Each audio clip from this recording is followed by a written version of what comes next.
Hey guys, my name's Jeremy Mathis. I'm from Cincinnati, Ohio. I've been down in Campbellsville here for about 4 years now. If you notice, I have a little bit of an accent now, so I've been told from a lot of my friends and family up there in Cincinnati. I have my beautiful wife to thank for that. I married a little Southern belle named Whitney, and she's given me this beautiful Kentucky accent that you now hear coming out of my mouth. My story is really not too much different from a lot of other Christian stories, but I'm real eager to share with you what God's done in my life and continues to do in my life. I went forward when I was probably about 4 years old to get saved. I'm 4 or 5, and honestly I don't remember the age. But I grew up in a good Christian home.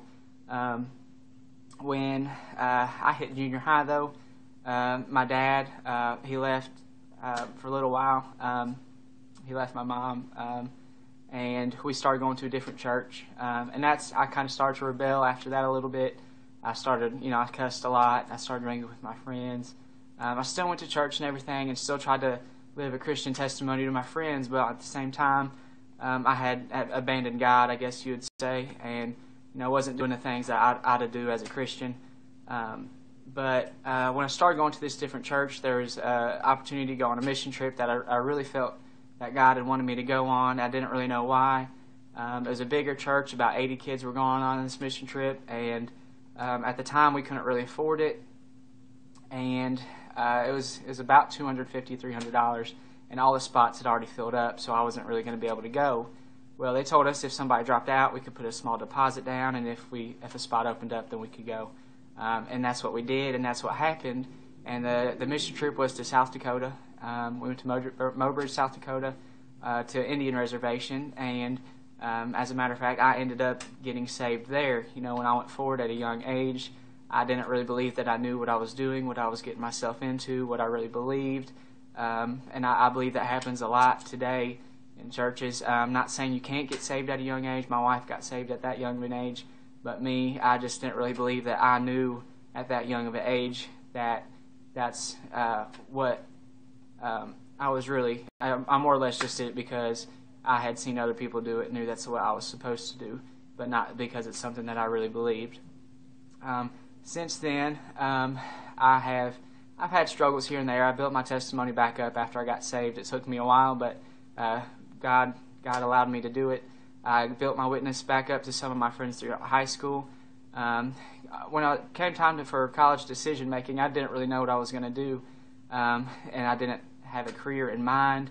The only thing I really thought that I really wanted to do was youth ministry, and so that's where I felt God had called me to youth ministry. I have several family members that are preachers and pastors, and I figured why not me, so I decided to go to Campbellsville University. Didn't know how I was going to get down here, and God opened up the door for a full-ride scholarship through the ROTC program, and so I did that. I didn't like it after the first year, but it got me down here. I met my wife, did that for a year, got out of it, had to sit out a semester of school, ended up getting back in school.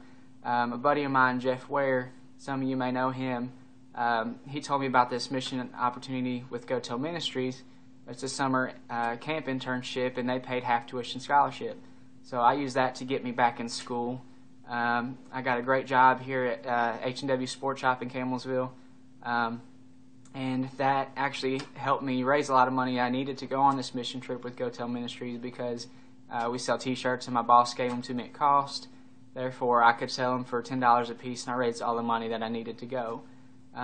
Since then, after I got back from that trip, I asked my wife to marry me, and then when it came time to, we were getting close to the point where we were actually going to get married, and we didn't really have a place to live. So I got an email one day from the School of Theology, and Dr. Shane Garrison had told me about a youth ministry opportunity that involved free housing in a parsonage at Beach Grove Baptist Church. And so I rarely ever replied to those emails, but I just felt like God wanted me to reply to this specific one, so I did. I attended the church, visited a couple times. I talked to the pastor, Larry Rao, and he felt like God was calling me to be there, so he gave me the position at the church. I've been there for a little over a year now, and so I've been married for about a year now. I've had this great job for about 2.5 years, and God just continues to move in my life with the youth ministry. I've seen a couple of my kids saved through that. So I've seen several of them grow, and I'm just really looking forward to seeing what God has got in store for me in the future. And I just really want to encourage you guys. One thing I never thought I could do is be a youth minister. I struggle with talking in front of people. It's one of my biggest struggles, and I get real nervous when I do it. But God has allowed me to, and He's given me the strength to do it. I still have a lot of practice and a lot of stuff I need to figure out. But as far as doing youth ministry, it's something I never really thought I could do or be very good at. But God has definitely blessed me that. So I just want to encourage you guys, though, that not even though that you might not believe that God can move through you in a specific aspect, if it's something that God's calling you to do, He's going to be able to get you through anything and everything. So I just want to encourage you guys that no matter what God is calling you to do, just do it, because it's going to show you how powerful and how mighty He really is. Thank you.